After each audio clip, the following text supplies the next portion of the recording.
I'm going to turn this to the speaker view. So you will just see the speaker. Um, and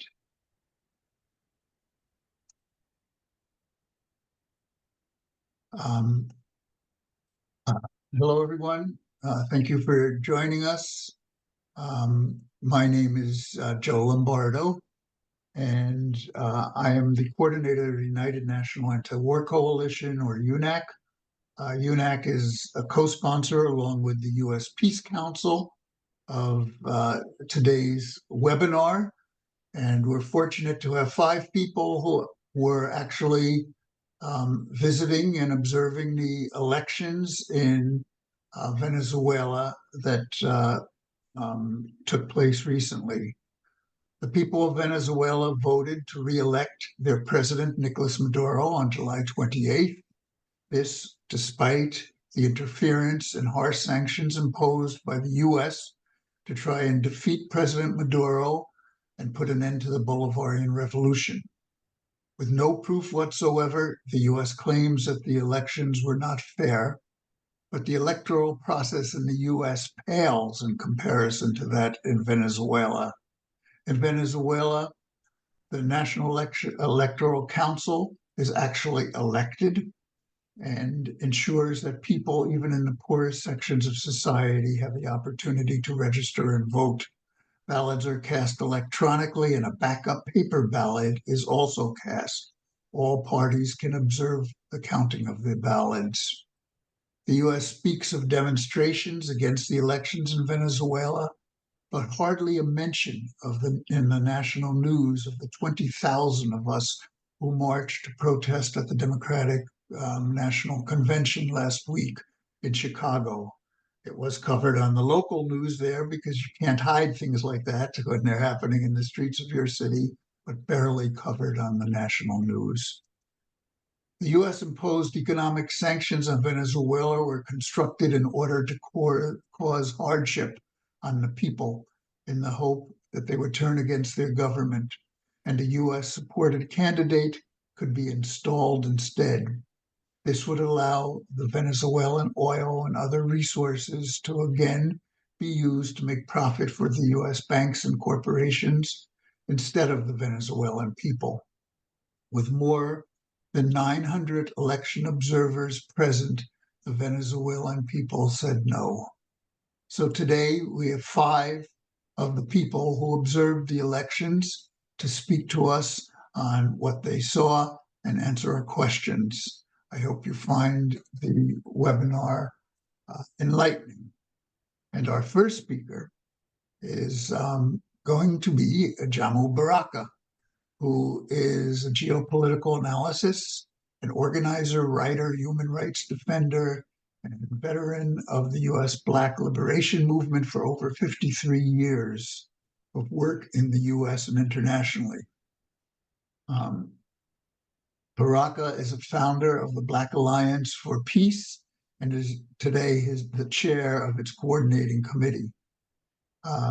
Recently, he co-founded the International Coalition to Stop Genocide in Gaza in support of the South African case filed with the International Court of Justice against Israel for the genocide.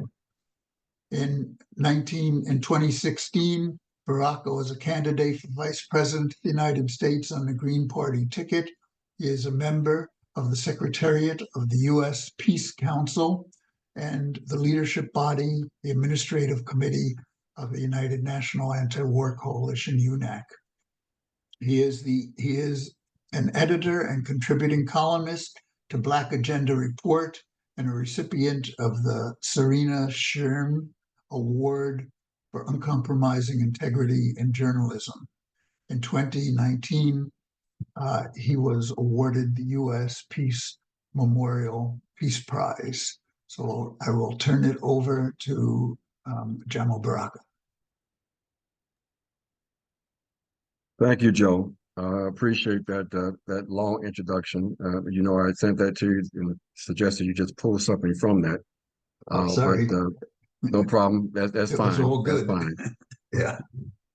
But I really appreciate the opportunity to be part of this conversation. Really appreciate the leadership that you continue to provide, along with Comrade Bauman from the U.S. Peace Council, that I'm a member of both of those stellar formations. It was also an honor to be part of the process of observing the elections in Venezuela. This happened to be my third opportunity to, in fact, to do that in Venezuela. The report back is fairly simple in terms of what we saw. But what's complicated, what is the political challenge, is the meaning of what is unfolding in Venezuela, in our region, and globally.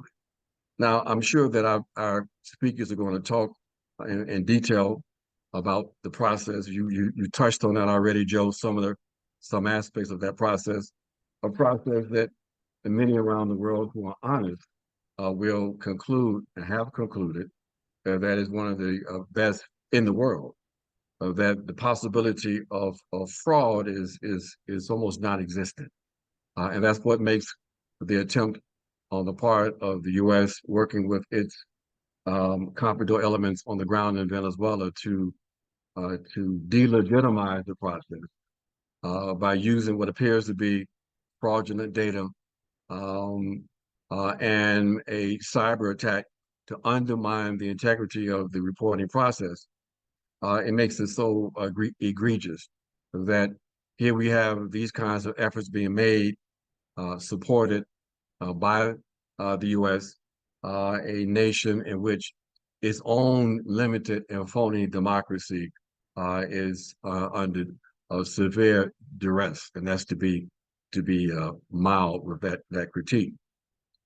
The process is a process in which, between the biometric identification, the paper ballot backup, using to support the backup, the electronic ballots, the audits before, during, and after the election, the process of allowing people to observe from the various parties the process of the actual vote itself, and the counting of the vote. Again, it makes it very difficult. When we moved around on the day of the vote on the 28th, what we saw is what we have seen before in the past. Numerous voting stations, much more than what we see, for example, in the U.S. For example, in one community, I counted 8 polling stations in a radius of about 4.5, 5 blocks. Okay, so people had an opportunity to participate, and the people of Venezuela were taking that opportunity. The lines were long. There was a lot of enthusiasm, a lot of positive energy there on that day and in the day leading up to the vote itself. Something that we don't normally see too much in the U.S. If you participate in the electoral process in the U.S. and in some places you have these long ass lines because there's not enough polling stations, and it's nothing like what we see in Venezuela and other parts of the global South. And we have this difference in the energy because I think people in the global South understand that they are on the cutting edge of history. That history, in fact, is with the people outside of the U.S. and Western European domains. And there is a belief that they represent a new possibility, the possibility of building new societies. And so they are very adamant in supporting their processes, including what we see and what's been unfolding in Venezuela for the last 25 years or so, that the people understand the terms of the struggle, that the vote isn't just a vote for a president, but a vote for the Bolivarian process, for the continuation of their unique experience. And so as we look at and talk about what happened on the 28th, and we talk about the attempts on the part of the fascists in the U.S. to undermine the process, we want to keep in mind just what this means for our region. and for the world. If there is a shift in power in Venezuela to the radical right, the fascists in Venezuela, it will have a severe impact, negative impact on the correlation and balance of forces in our region to the benefit of imperialism, to the benefit of those forces that are trying to undermine historical progress. So, and that's why it's important for people to keep this in context, especially for some heads of state that seem not to understand the importance of being consistent with the principle of non-intervention and commenting on what should be done in the nation of Venezuela. I think those heads of state should probably, in particular ones here in the region, should probably just take the model of AMLO in Mexico and close their mouths. So what we have to do is understand what this means, and that basically the defense of this process is fundamentally important. That the tendency on the part of some in the West, particularly in the US, to lay back and pontificate and talk about processes that they don't really understand, to give left coverage to a regime change playbook, once again, is really not only unacceptable, it is something that has to be completely rejected and severely criticized for its arrogance. We have to recognize that what we have in our region is an unfinished revolution. It's a continuation of the process of authentic national liberation and national self-determination. And that these experiments are just that. They're experiments in that process of liberating the peoples of our region.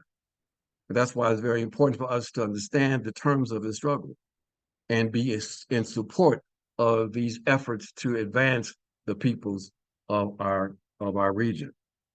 So we need to talk about what is to be done. Hopefully we can talk about that this evening.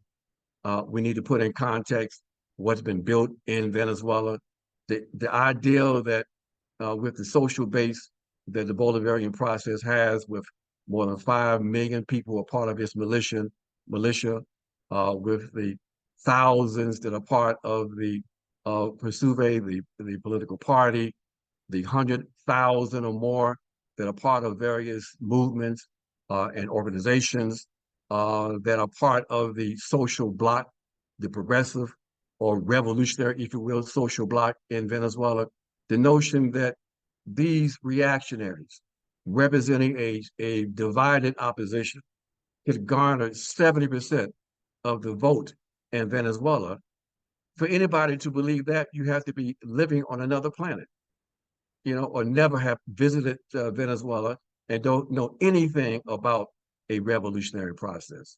So finally, folks, we have to talk about what needs to be done. We have to talk about what we need to do in terms of helping to preempt these kinds of interventions from the hegemon of the North. We need to talk about how we strengthen our regional cooperation. We need to discuss how we move from anti-war positions, pro-peace positions, to anti-imperialist positions, because that is the only way that those of us in particular who are at the center of empire can support the processes of change in our region and in the United States of America. So we have many things that this situation in Venezuela raises, many questions in terms of theory and practice, and I'm hoping that we can touch on some of those this evening. Thank you. Thank you, Ajamu. Let me just tell people a few things. First of all, if you have questions, on the bottom of your screen, there are some controls. One is a Q&A icon. If you press that, you can put in questions that we can answer at the end of the presentations by the people tonight. So I urge you to do that if you have questions. Additionally, If you like what you hear tonight and would like a copy of this webinar, for anybody that has registered, we will send it. It will come from Zoom directly 24 hours afterwards. There will be a link, and we'll have a video of the webinar there. So please look for that. If you see something coming from Zoom 24 hours from now, don't discard it, because it will have a link at the bottom of that email to the webinar. Our next speaker was supposed to be Vijay Prashad, but Vijay is in Santiago, Chile, right now, where there are some interesting things going on, and he doesn't have electricity. He's going to try to figure out a way to get on, so hopefully we will be able to hear from him before the speakers end tonight. So next, we are going to go to Zoe Alexander, who is a journalist and the editor of the international left media outlet People's Dispatch. So I'm going to turn it over now to Zoe. Well, thank you so much, Joe and Bahman, for the invitation to speak, and I'm really honored to be joined by such, worthy and important voices such as Ajamu, Roger, and the other comrades. So thank you so much for having me. And I think many of us we were all on the ground in different capacities. I was there mainly as a journalist, so I thought it would maybe make sense to focus on some of the aspects regarding the mainstream media coverage of what happened in Venezuela. I think that Ajamu went over some of the, these technical details, what was seen on the day of, extremely well. So I wanted to sort of zoom out a little bit with regards to what a lot of us have been seeing over the past several months and weeks, which is this kind of crazy, dystopic mainstream media coverage. So people probably would have seen that leading up to July 28th, which is again the day that the elections were held in Venezuela, a date that was agreed upon by the Venezuelan authorities as well as the opposition through a dialogue process in Barbados. Leading up to July 28th, in the weeks ahead of these elections, we started to see a lot of articles on Venezuela. So in the New York Times, in BBC, in Latin American media outlets such as Infobae, Univision, El Espectador in Colombia, and they were a lot of different articles, but really focusing on three main themes. One was to say that Edmundo Gonzalez was polling way ahead of Nicolas Maduro, that all leading pollsters had predicted a landslide for Edmundo Gonzalez. Of course, this analysis and these sort of polls leave out the fact that a lot of these pollsters are in fact from corporate and right-wing media outlets and really not an accurate judge of really the sentiment on the ground. So that was one sort of main narrative that we saw ahead of the elections, Gonzalez landslide. The second, which seems to be in contradiction to the first, but was still, put forward by all of these outlets, is that the Venezuelan electoral system is flawed, and that is 100% likely that fraud will take place. So at the same time that they're saying that Edmundo Gonzalez is going to win in a landslide, they're also saying that if Nicolas Maduro wins the elections, it is because fraud took place.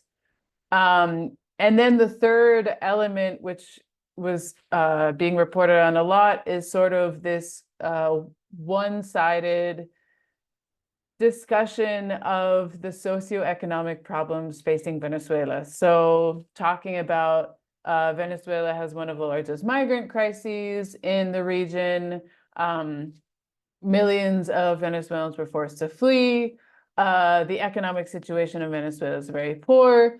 And, constantly hitting on the fact that the government of Nicolas Maduro has been unable to respond to this economic crisis, and that millions of people have been forced to flee.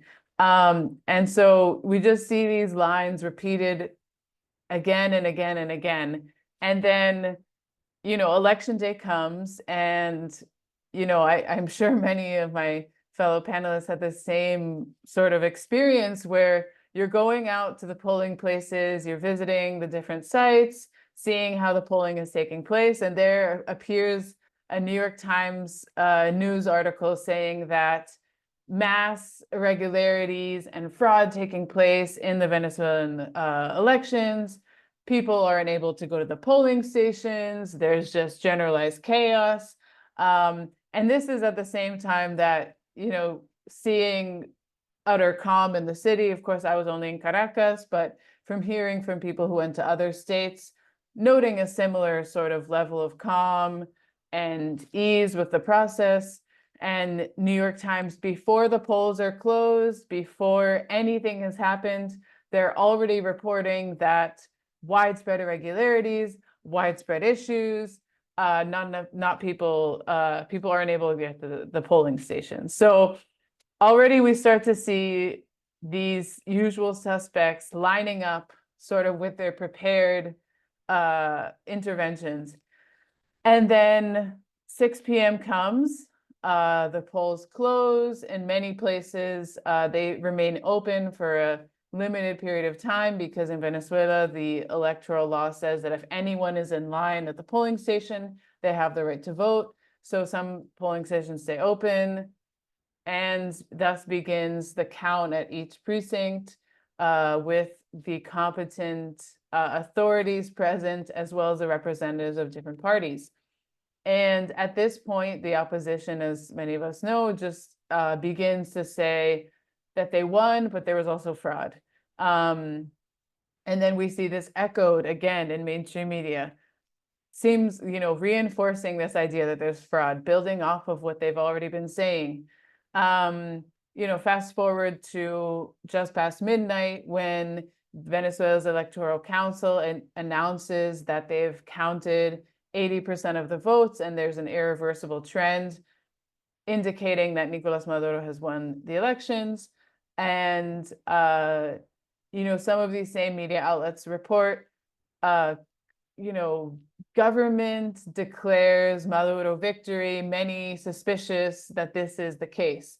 The next day, there's, of course, opposition press conference. They say, mass fraud took place. They actually won with 70%. And then, that whole week, we just see report after report of Washington Post. I reviewed all of the electoral tallies of the opposition, and I can affirm that fraud took place.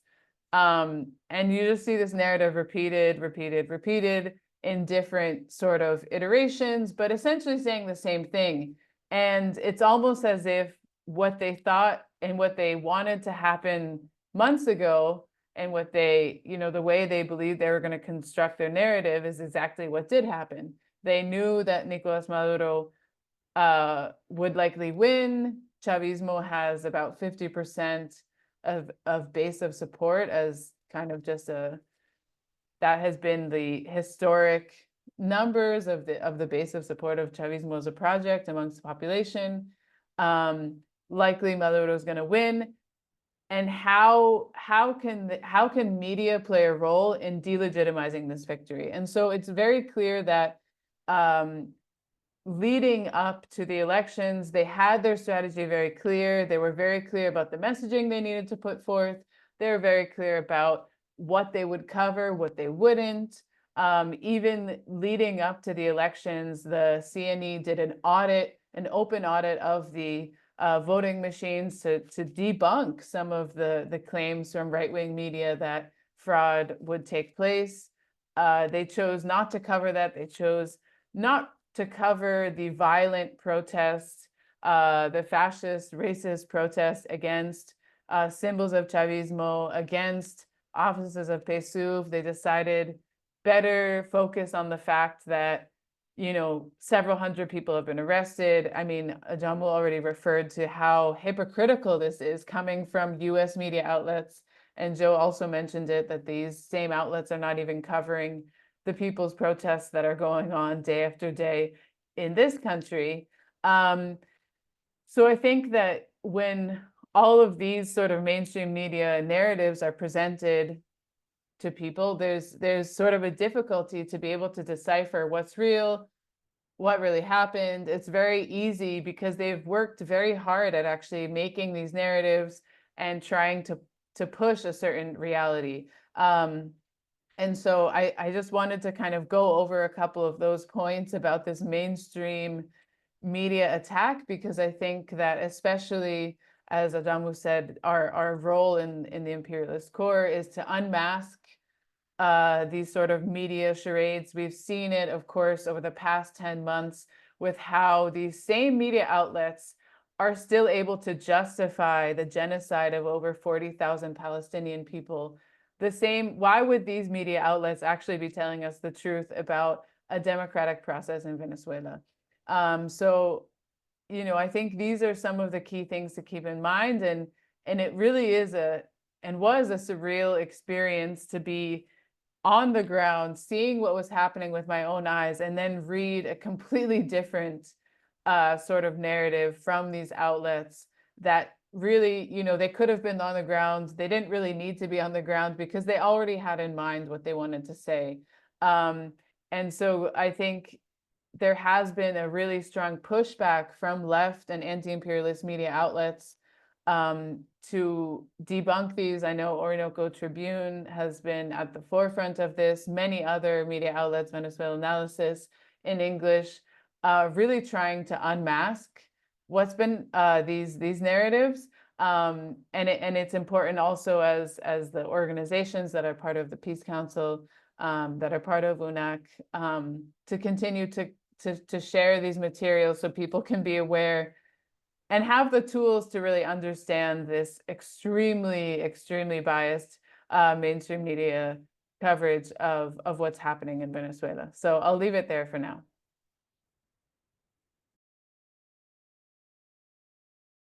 Thank you, Zoe, for bringing some reality into what we've been hearing on the news media.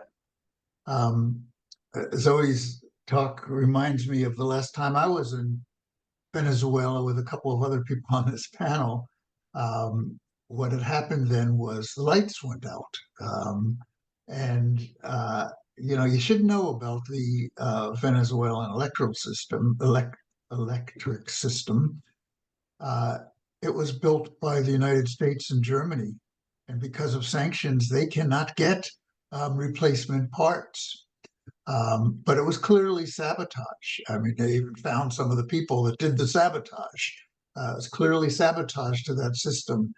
But what we saw in the American media, in the US media, when we were down there, was that they were rioting in the streets. You know, that might happen in the United States, but it didn't happen in Venezuela.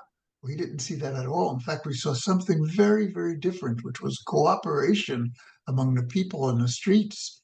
You know, there's a lot of buildings that they created to get people who are underhoused or not housed, give them a place to live, with wonderful names like Che Guevara and Malcolm X. They name some of these buildings, but they have elevators and they're high rise. And so they were concerned because of the electricity. Well, what about so and so on the 7th floor? Can she get water? Has someone checked on her? So they organized together to check on everybody, and they organized together in a cooperative way, which is the difference between a revolutionary country and a country like our own. But what we did when we were down there was, because we were hearing this fake news from the United States, is we videoed ourselves telling what we were seeing in the streets, what the real situation was.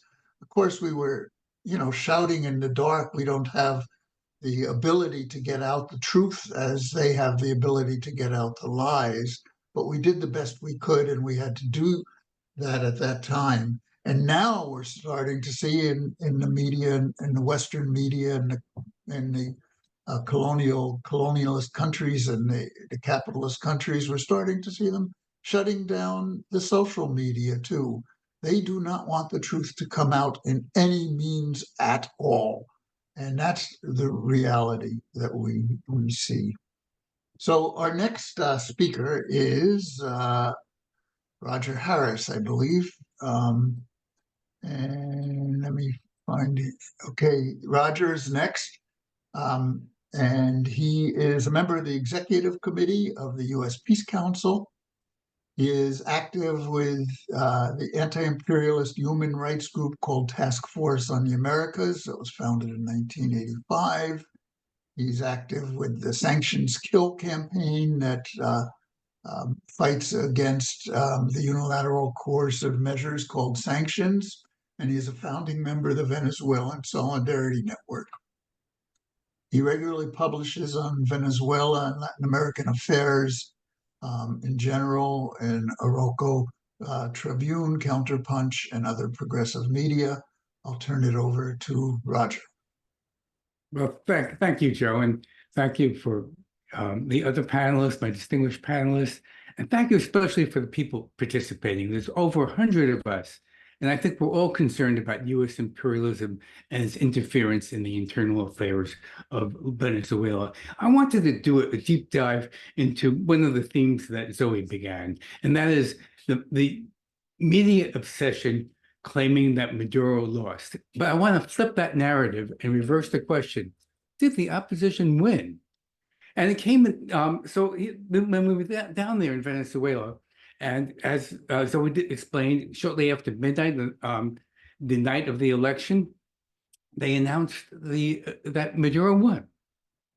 And it came as absolutely no surprise, though, that the opposition called fraud. Because they've called fraud, first of all, they announced that they would call fraud if they lost, but also they've called fraud in nearly every single one of the 31 national elections that the Chavistas have had since Hugo Chavez first became president in 1999. The only two elections I actually recognized were the two elections that they won. This is because the far-right opposition, which is, by the way, funded and directed by Washington, it pursues not a democratic strategy, but an insurrectionary strategy. They do not recognize the Constitution or the institutions of democracy in Venezuela. A good example would be their so-called primary. If you've read the mainstream media, you've heard about the unified primary. Well, this was not a primary that was conducted like most of the other primaries by the CNE, the Venezuelan Electoral Authority. No, this was a primary that was a private affair. It was administered by an NGO called SUMATE. SUMATE is a recipient of NED, National Endowment for Democracy funds, a CIA cutout. The primary candidate that won, there was 13 candidates in there. The one that won that primary was the one that Washington had pre-chosen. She had actually auditioned before the Congressional Foreign Relations Committee. And her name is Maria Corina Machado. Perhaps you've heard that name. And she won in a crowded field of 13 candidates with an incredulous 92% win. Now, the other candidates in this phony primary, they claimed, fraud. And so how did she respond to the fraud? She destroyed the ballots. And that's because SUMATE, the private group that ran the primary, was her private NGO. Now, she is a false populist, despised by much of the opposition. She's a member of one of the richest families in Venezuela. She went to Yale and has lived in California, in Florida. And then most egregious was when the populace in Venezuela was suffering and continue to suffer under the U.S. unilateral coercive measures, euphemistically called sanctions. She not only called supported the sanctions, but she called for their intensification and even for U.S. military intervention in Venezuela to overthrow the government. Now, she's also aligned with the international right wing and an ardent Zionist. So it is obviously why Washington backed her. And Washington backed her knowing full well that in 2015, she had been barred from running for office. She was barred from running for office because while she was a member of the National Assembly, she accepted a diplomatic post with a foreign country in order to testify against her own country. And such treasonous behavior is not only prohibited by the Venezuelan constitution, but by many other countries. But for the United States, the fact that Machado was disbarred was actually seen as a bonus because it allowed the State Department to claim that its candidate was unfairly disqualified when they knew that to be the fact to begin with. And this is why we have to really understand that Washington's intent in Venezuela, as in elsewhere, is not to encourage a free and fair democratic process. And on the contrary, is to delegitimize the one that is already in place. Now, because Machado was disbarred from running, she chose a surrogate, Edmundo Gonzalez, personally chose her, not democratically, but personally chose Gonzalez. Now, this guy is a former diplomat way back from the 1980s. He was completely unknown, had no electoral experience. And contrary to the nonsense that we hear in the corporate press of a unified opposition, the non-Chavista elements are anything but unified. I mean, just look at the ballot. There were 10 people running. There was Maduro, the U.S. chosen candidate, but there were 8 other opposition candidates on the ballot. The opposition was nowhere nearly unified. And as Ajamu said, it's ridiculous to believe that the Machado Gonzalez ticket won by 70%. That lacks credibility. That would mean that 7 out of 10 Venezuelans supported them. And it's not proven in the street. Machado actually had called for a number of demonstrations after the so-called fraudulent election was over, but her demonstrations were quite small. They were even smaller than her pre-election rallies. And that's an indication of the really high level of popular support and high level of organization that the Maduro government and the Bolivarian Revolution has. Also, we should look at what the Machado's platform was, because it wasn't a popular platform. It wasn't a winning platform to begin with. She was calling for extreme neoliberal privatization just across the board of education, healthcare, housing, food assistance, the National Oil Agency. These were not sort of positions that people, after 25 years of enjoying the benefits of Chavismo, were going to vote for. So in backing somebody so unattractive, so unknown, and so unpopular as Gonzalez, the United States really showed its disinterest in a good faith engagement in the democratic electoral process.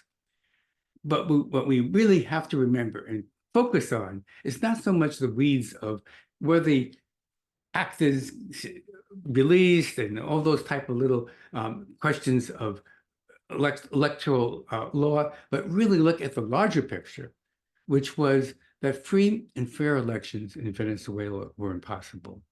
They were impossible not because of the machinations of the Chavistas, but because Washington was holding a gun to the head of the Venezuelans in the form of the hybrid war against Venezuela. And it's this paramount issue that we should be focusing on.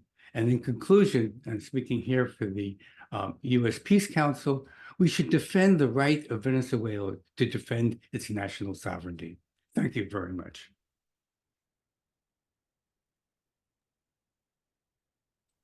Thank you, Roger.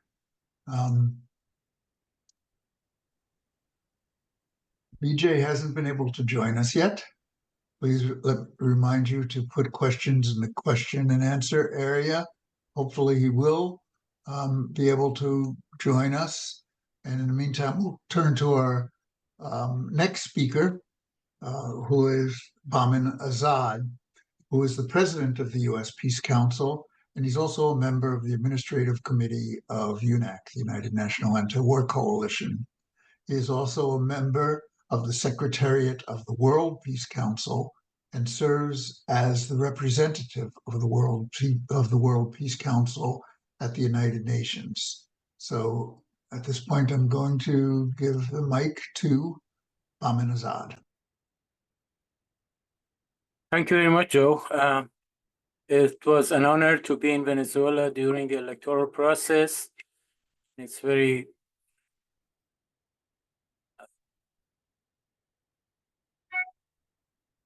I'm also proud that I am among the prominent speakers that are on the panel to speak about what we saw and what we witnessed in Venezuela. I was one of the three people, I think. I should explain this. The international observers were actually two groups. One was general observers, which I was a member of. And then there were the official observers that were ambassadors from different countries, members of parliament from different countries, from international institutions and everything else. So I was among the three people who were chosen from among the general observers to participate in the workshop that the CNE had organized for the official observers of the electoral process. It was a half-a-day workshop. We went there from early morning and it lasted until the afternoon. And all directors of the CNE were there, present, and each made the presentation. And this involved a kind of an audio-visual presentation with PowerPoint and all kinds of graphics and charts that described and explained how this electoral process is working and what the procedures are and what the measures are in the process.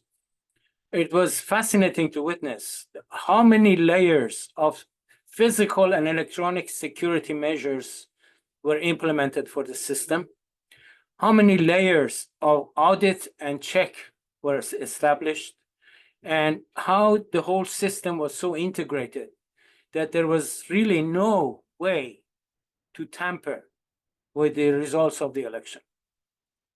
This was unbelievable, of course, in addition to the fact that unlike many other countries, almost all countries, Venezuela does not have three powers like judiciary and executive and parliament.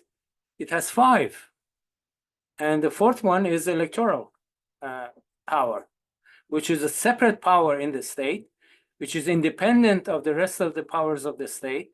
It is elected power, and it overlooks and oversees all of the electoral processes at any level in Venezuela. It is its only task. So to talk about fraudulent elections under these circumstances is really lying to your teeth. There's no way such a thing could have happened. Now, the question is, if that is the case, why is it that this US-backed opposition and the external forces, foreign forces, are making so much noise about the electoral process? And I think we should understand that that this whole hoopla and noise is not limited to Venezuela. We cannot look at the causes of this noise and sabotage just by looking at the case in Venezuela. We know our world is going through a major transformation from a unilateral domination of imperialist powers to a multipolar world consisting of various poles and also based on the international law and respect for the sovereignty of all nations. It is clear that in this process, US and the other imperialist forces, powers, are losing their grip over the world affairs, and they are afraid that it may get to a point that this whole process may become irreversible. And we are getting to that point almost. So it is for this very reason that they are frantically trying to disrupt this process by any means they can. And this Venezuelan case is not alone. Look at what is happening in other countries. The same way, Nicaragua, Venezuela, Cuba, Bolivia, Palestine, Syria, Iran, Lebanon, Yemen, one by one. All of them are under the same kind of attack as Venezuela is. So in that sense, we have to understand that we're dealing with a much broader problem, and the issues are much more global than just nitpicking on the procedures or processes or even shortcomings of any state at any time that is resisting the imperialist powers, when we can clearly see that these shortcomings, if any, are a result, are the doing of the United States imperialism itself. That the sanctions, unilateral coercive measures, the sabotages that they're doing in political process, that the monies that are being flown into these countries are coming from one point, one center, and one center alone. And this is aimed at sabotaging the global process that is underway. So if we want to look at the situation, we have to understand that the unity in this process, maintaining support, cooperation, and solidarity with the countries that are resisting this imperialist domination, is key to the success of everybody. And that is the important point. As Comrade Ajamu mentioned, just imagine what happens if Venezuela is turned into the control of the lackeys of the United States. Just think about what will happen in the Middle East and West Asia if the Iranian resistance is crushed. What will happen if the Yemenis and Palestinians are crushed? What kind of world would emerge out of that? And can we just be so picky and fall prey to this imperialist propaganda that first tries to destroy countries and then point to the weaknesses or the problems that they may have to create a justification for overthrowing and regime change in those countries? So what we should focus on is on the global perspective and look at this as a unified international global anti-imperialist movement and deal with the elements of this movement from that perspective. It is the only way that we can overcome the situation that many of the peoples of the world are facing today, and the suffering that is going on and the war that is going on today.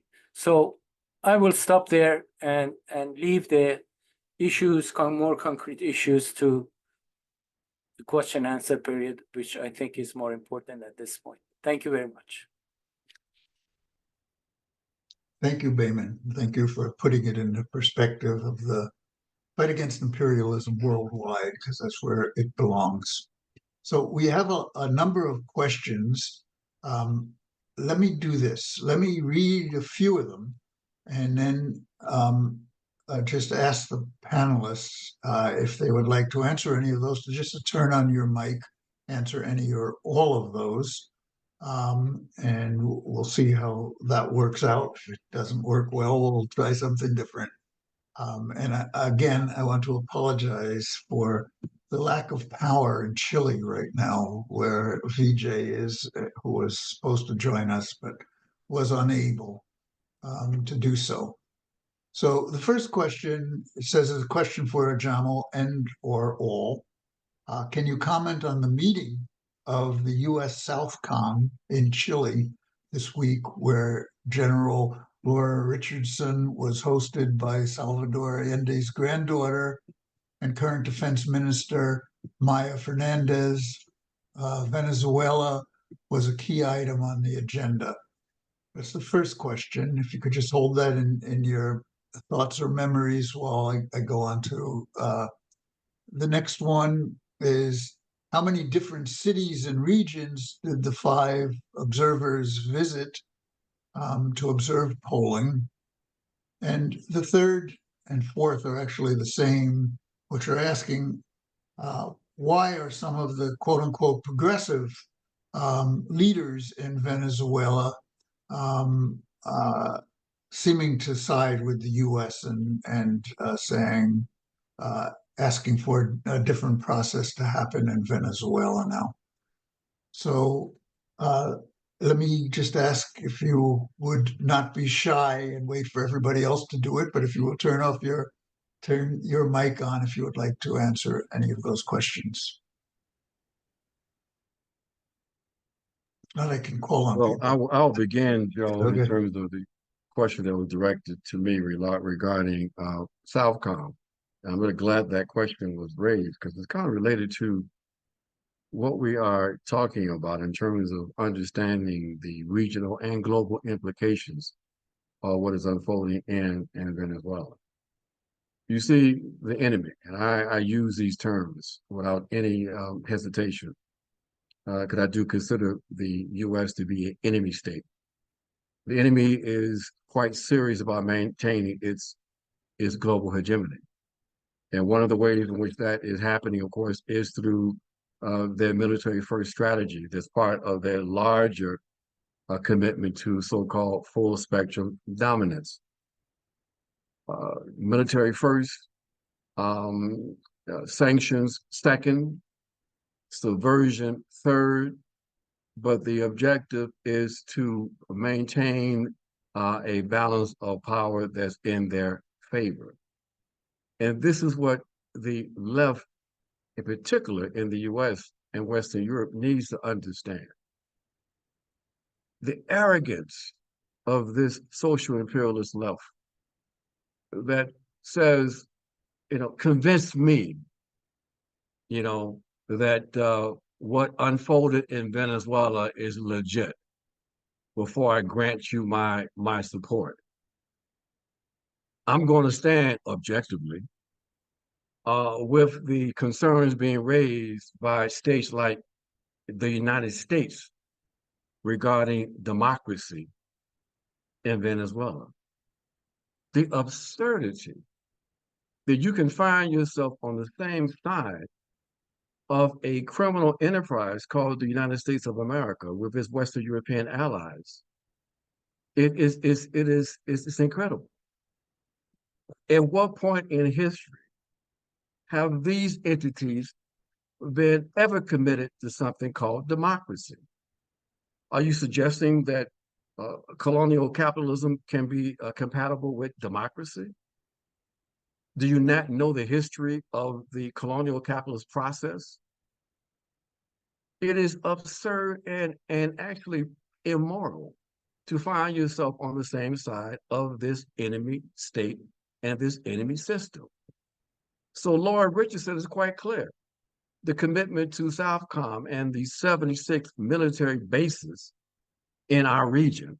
And let me remind people that despite the privilege of being in North America, you're part of the Americans, that in this region, in our region, they are committed to maintaining hegemony through militarism.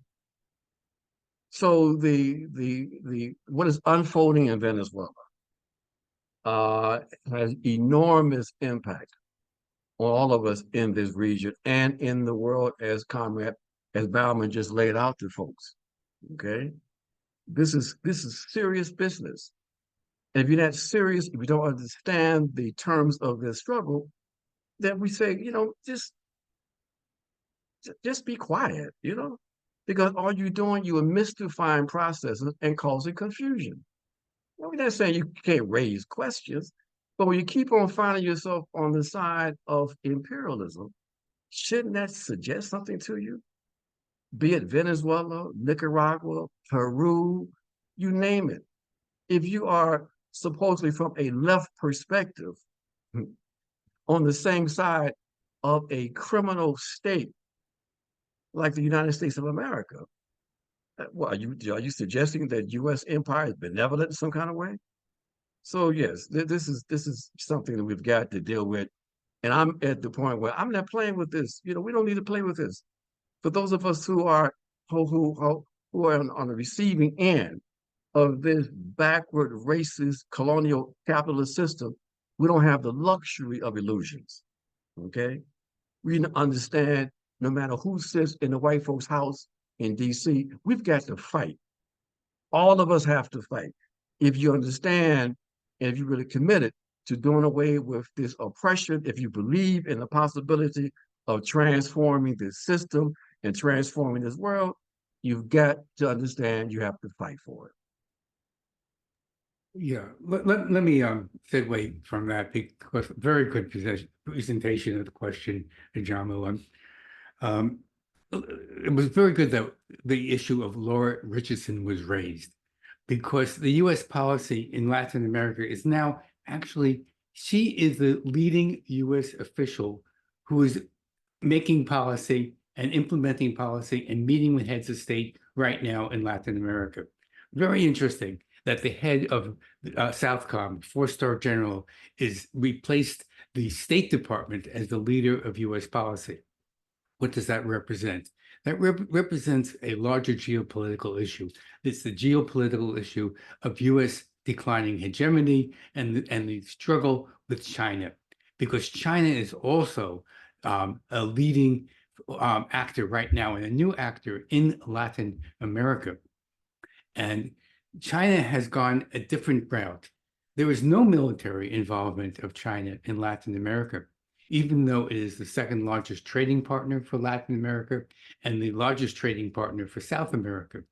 But China has gone to the way of doing mutually beneficial infrastructure projects with the Belt and Road Initiative. The United States response is a military response. And right now, there are U.S. troops on the ground, boots on the ground, in at least a few of the South American countries: Colombia, Peru, Ecuador, Argentina. Colombia is a global partner of NATO. And these are very important things to realize. The shift in U.S. policy to a militarized dominance, not simply an economic dominance. And that reflects the fact that its economic dominance is waning.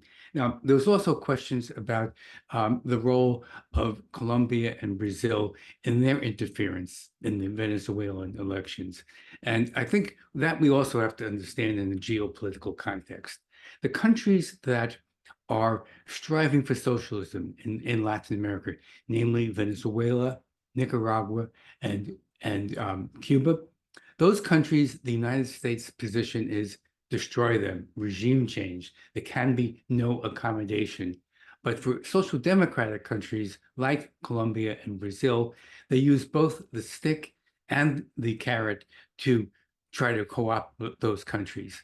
And that puts the leaders of those countries in the position of having to sort of triangulate between the hegemon to the north and the socialist countries, or the countries striving for socialism in Venezuela. So that's what we've seen basically.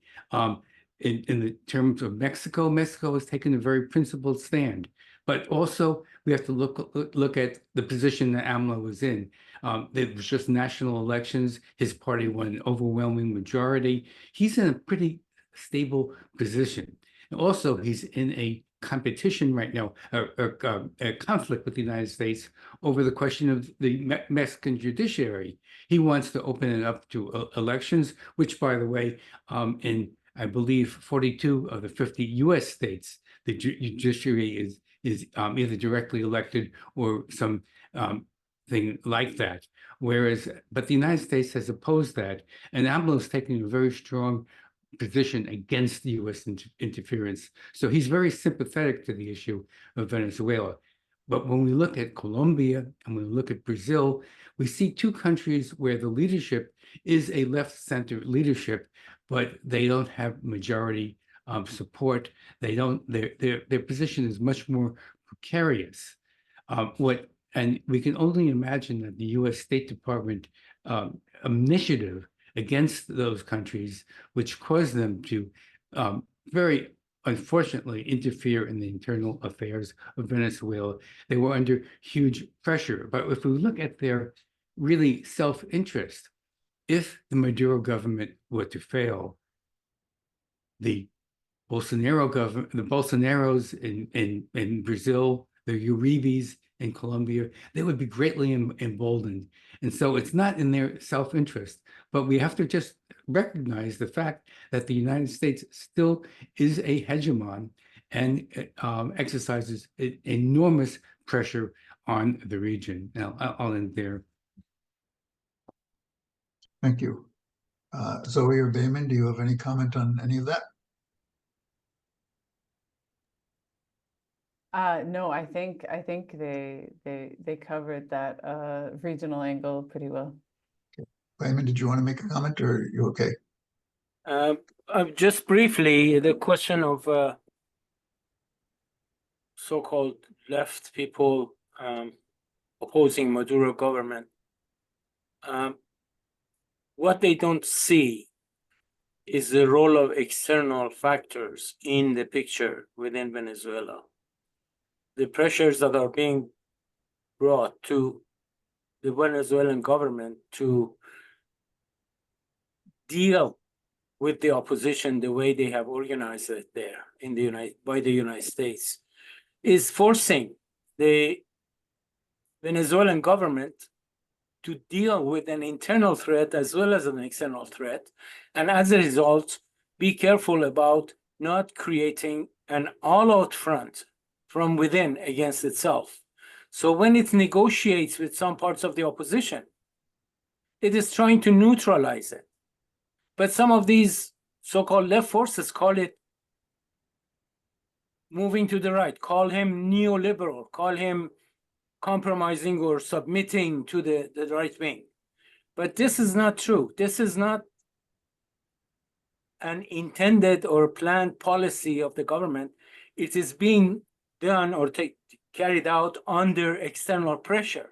And these forces do not understand that a country like Venezuela in kind of few thousand miles, 100 miles south of the United States is vulnerable to this external pressure.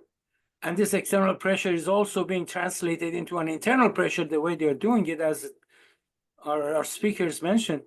And they have to deal with that. So if they make some concessions here and there, it's in defense of the Bolivarian Revolution. It's not a concession to the United States willingly. And they don't understand this necessity that is going on. This is part of reality of all of the states that are resisting the United States right now. And we have to understand that this is a coherent system that we're dealing with and not isolated cases based on preferences of these leaders. That's the difference. Thank you. Thank you, Bahman. Yeah, I think it's not same question is asked every single time in every country, whether it's Syria or Libya or Afghanistan or wherever it is. You just got to look. It's the United States that's causing wars all over the world. It's 20 times the number of foreign military bases all other countries in the world. It's the countries that had colonies all over the world and became rich off them that's trying to defend their privilege right now. And they don't change their stripes. They will use whatever they can to make people think one way. But where the U.S. is and where people are opposing imperialism, that's the side we need to be on. A number of questions were related to the left and quote unquote in various areas and what they thought about this and why they don't take a progressive position. And I think that's a question for our movement as a whole in all countries that is something to think about. But there was also a question on Alex Saab. I know Roger has had some history in defending Alex Saab, and some others of us did. The question was, I think, from a PBS thing where they claimed he was selling fraudulent milk or something like this to discredit him. And I wonder if Roger would like to just say who he is and what his story is and what has happened, because I think that is a victory for our movement. Sure. Thank you, Joe. So I was on the Alex Saab Defense Committee, the North American Defense Committee. There was defense committees all over the world. He was eventually released, and he's free and active in Venezuela. He's a very strong Chavista. And whether the guy was a crook or not. So that's a good question. It's kind of like the question of like, is Mumia Abdul Jamal innocent? First, I can't really say whether he is or not, but I sure hope he wasn't. And certainly in terms of Saab, I would say as a member, as an active person in the Defense Committee, I didn't think he was guilty. But let's look at some of the facts. The fact of the matter is that the United States, which charged him with those fraudulent things, have dropped all those charges. And they did that after he was released. So that suggests that the United States does not believe that he was fraudulent and that he did the things that was originally accused. In addition, Colombia had charges against him, and Colombia also dropped all those charges. So right now, there aren't any international actors making those accusations. But I think the more important thing is to understand why Saab was persecuted and why the United States attacked him. He was persecuted because Venezuela is under asphyxiating unilateral coercive measures by the United States. And Alex Saab came to the rescue of the Venezuelan people and helped circumvent those the blockade of Venezuela. He brought food, he brought medicine, he brought fuel to Venezuela. It was very moving when he actually did get he did get released from prison, and he flew to Caracas. And the president's wife, Maduro's wife, Cecilia Flores, greeted him at the airplane, and then he went to the presidential palace, and Maduro greeted him and thanked him. And in the audience behind Maduro was one of the very high-ranking Venezuelan generals, and Maduro said, while we were hit by COVID very, very heavily, and we were suffering tremendously, and the United States prevented us from getting vaccines, but even though we had cash to pay for them, you helped circumvent that.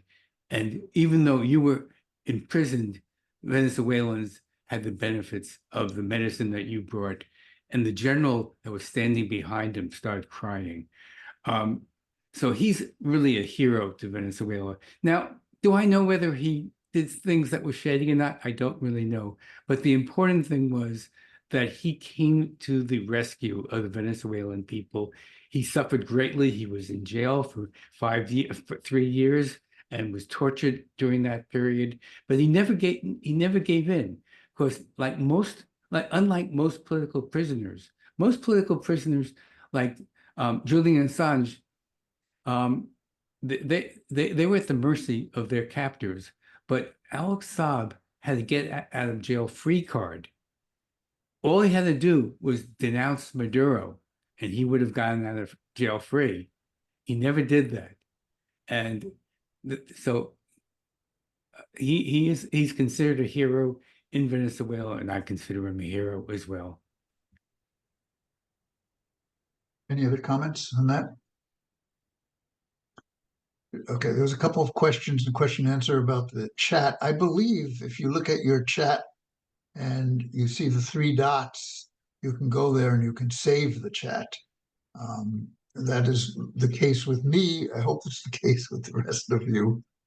If it's not, let me know, and I can add the chat to what you will get 24 hours after the call from Zoom. I'll add a link to the chat, so just let me know about that. Just perhaps a final question is, what is the status now? Has things settled down? Are there still demonstrations going on in Venezuela? Is it generally has the election results been accepted? What is the U.S. Still actively trying to overturn them? What is going on now? And I'd like to just add to that, as a movement, what should we be doing now? I mean, I know that so much of our focus is on Palestine now, and I do believe that everything going on in Gaza and the resistance of the Palestinian people and standing up to this incredible genocide has awakened the world, and that is a blow to imperialism, and that helps all countries that stand up to imperialism, like Venezuela. But should we be doing something, and should we be trying to get together? Should UNAC and the World Peace Council and others, the Latin American Task Force, be working together on a specific campaign for Venezuela? What are your thoughts on that before we close? So what is the status in Venezuela now? And perhaps what should we be doing as next steps to defend Venezuela and fight U.S. imperialism in this particular case? Any thoughts? Maybe I can start off quickly. I just wanted to add, I saw some comments in the chat regarding kind of like, what is the status, what is happening with the website? And I think a crucial element, which is another thing that the mainstream media has refused to cover, is actually the very extensive and very aggressive cyber attacks that Venezuela has been facing. There's a couple of really good reports that have come out. The Minister of Science and Technology, I think is Gabriela Jimenez, has done a lot of interviews detailing exactly how these attacks were carried out, the impact on them. They've essentially taken offline many of the government websites. And not only that, but actually this was announced by Anonymous on Twitter several times, saying, we're coming for you, Maduro, we're coming for you, we're going to attack these websites. So I think that that's a really crucial element to keep in mind when we're talking about why is the CNE data not available online.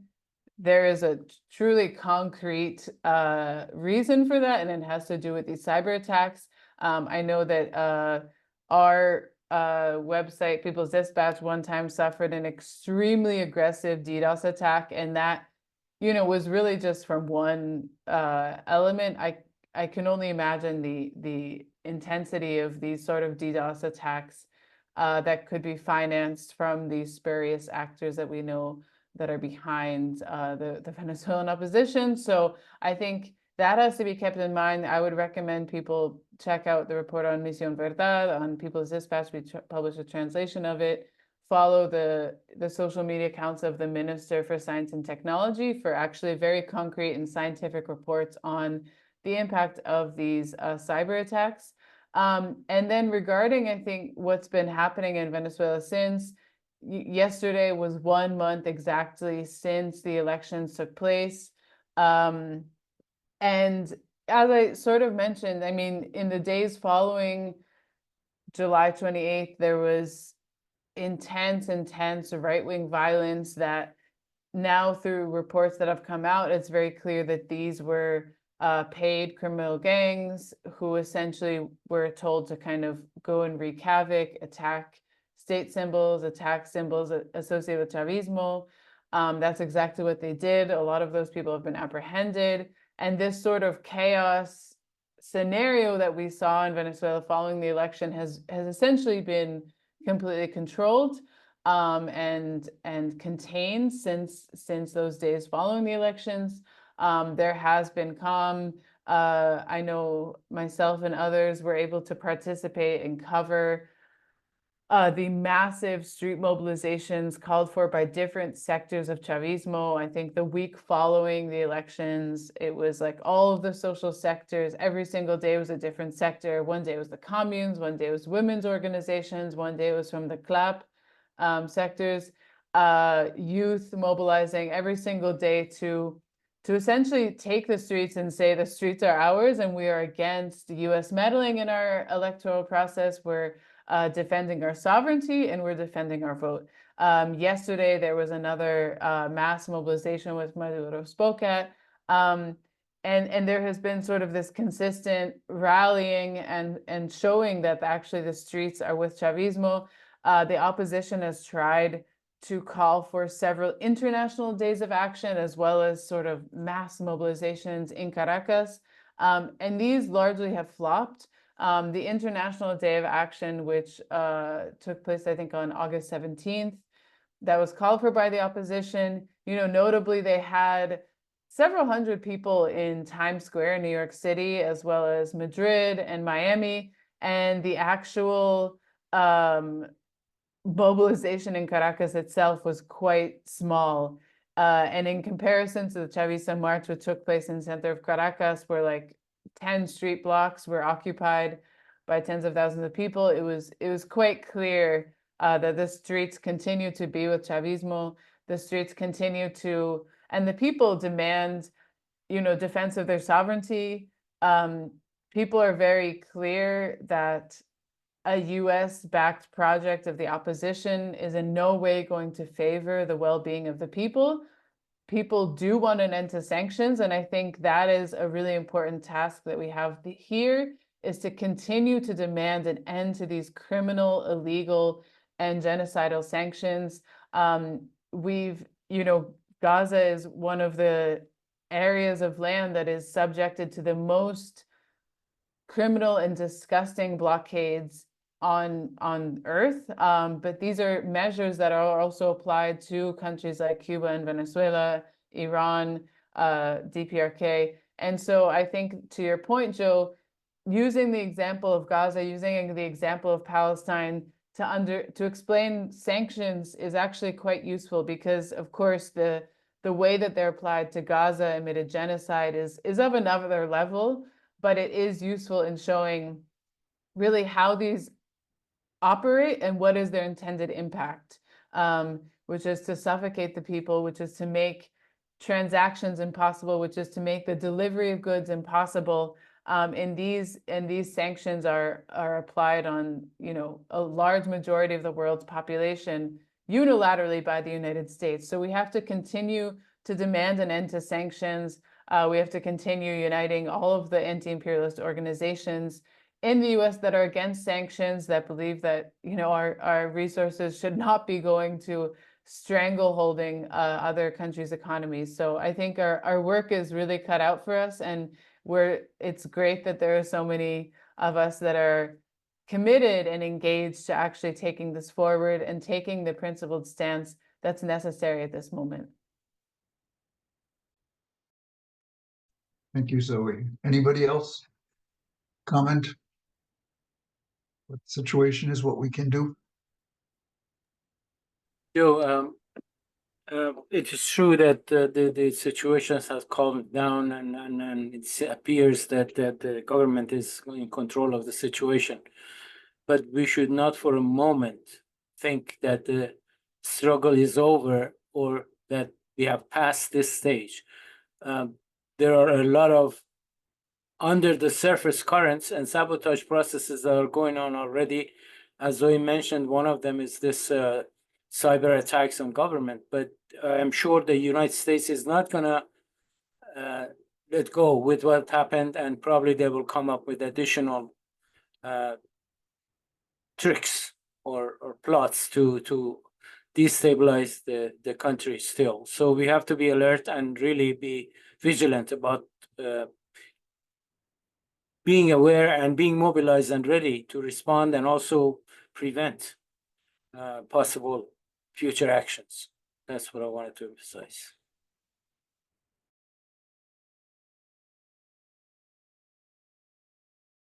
Anybody else, last words? I think we have Okay. to be as Go on, John. as both speakers just indicated, we have to be vigilant in our support for the integrity of the process in that country. Our responsibility is to focus on the activities of the state that we find ourselves in. We can't have any illusions about the character of that state and its intentions. If we can organize ourselves more effectively in building an anti-war and anti-imperialist movement in this country, then we can ensure that we won't have national elections where the issue of war and militarism is not even part of the conversation. So our task is clear. We need to build more effective structures in this country. The people in Venezuela, as the people in Nicaragua and Cuba and other places, have made their mark. They have made a change. They are trying to build new societies. The notion that people in the West, particularly in the US, who have never made an effective revolution, have the ability to arrogantly pontificate on what should be done in these national spaces, again, is unacceptable and needs to be rejected. So let's continue to have these kinds of conversations, raise the issues with boldness and confidence and conviction, and not be concerned about being labeled as tanky or whatever the cute phrase that the social imperialists come up with to justify their collusion with imperialism. These are dangerous times. They're historical times, and one has to make a choice. Either you are standing with progress, standing with the struggling peoples of the world, or you're standing with imperialism, with backwardness, with white supremacy, with exploitation and oppression. It's very stark and very clear.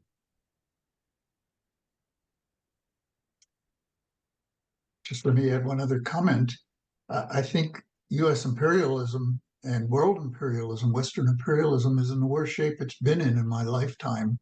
I think what Zionism is doing with its genocide has exposed them as never before. I think in places like Ukraine, their vulnerability is being shown. And another demonstration you probably didn't hear about, which UNAC was very much involved with, was when NATO came to Washington, D.C. in July. We had a protest, and I'm sure it was not covered, and you didn't hear about it. You hear about protests in Venezuela, but not in Washington, D.C.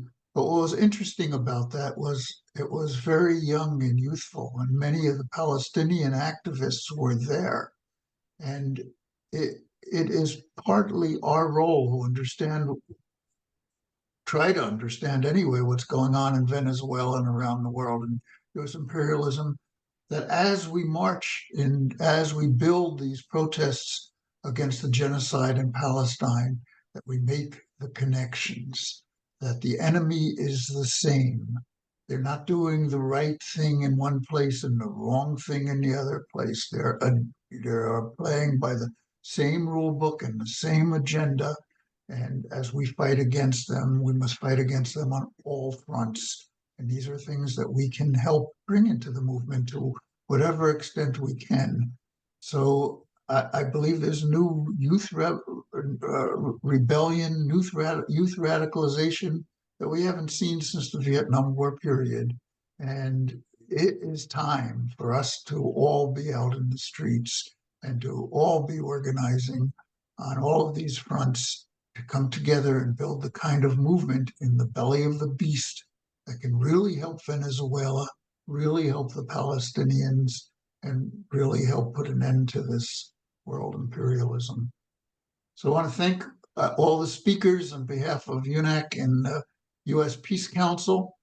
I want to remind you that you will get in your email, if you've registered, which all of you have, tomorrow, 24 hours after this is completed, something from Zoom, which will have a link to this video.